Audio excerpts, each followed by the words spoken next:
مجھ سے کیوں اتنی میں تو قرآن کا داعی ہوں، رسول اللہ کا وارث صحابہ کا سپاہی ہوں، مجھے ہے کفر سے السلام علیکم ورحمۃ اللہ وبرکاتہ. شیخ محترم، السلام ورحمۃ اللہ وبرکاتہ. اللہ تعالیٰ آپ کو اور فہد بھائی اور شیخ عبدالقادر حفظ و امان میں رکھے، آمین یا رب العالمین. بارک اللہ فیک. شیخ محترم، آپ اگر مجھے اجازت دیں گے، ایک بھائی نے مجھے 2 سوال بھیجا رومن میں. 2 سوال ہیں. کوئی بات نہیں، پوچھیں. بارک اللہ فیک شیخ محترم.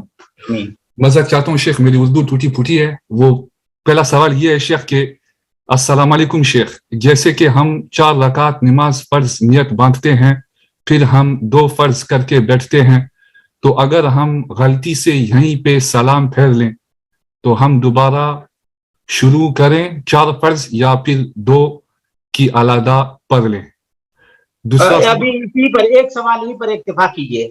ٹھیک ہے اگر کوئی آدمی 4 رکعت ادا کرنے کی نیت سے کھڑا ہوا لیکن 2 ہی رکعت پر سلام پھیر دیا بھول سے، چوک سے، تو وہ اٹھے اور تیسری اور چوتھی رکعت مکمل کرے، اور جب تیسری اور چوتھی رکعت مکمل کر لے تشہد میں بیٹھ جائے تو سلام پھیرنے سے پہلے 2 سجدہ سہو کر لے، اور اس کے بعد سلام پھیرے.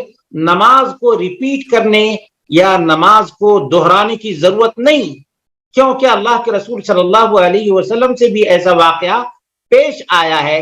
اللہ کے رسول صلی اللہ علیہ وسلم نے نماز کو نہیں دہرایا.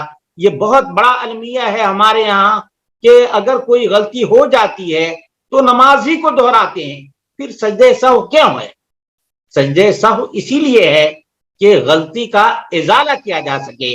اس لیے ایسے بھائی کو چاہیے کہ اپنی تیسری اور چوتھی رکعت مکمل کرے اور تشہد میں بیٹھ کر دعا، تحیات، درود سب پڑھ لے، اور سلام پھیرنے سے قبل 2 سجدہ سہو کر لے، پھر سلام پھیرے. نماز بالکل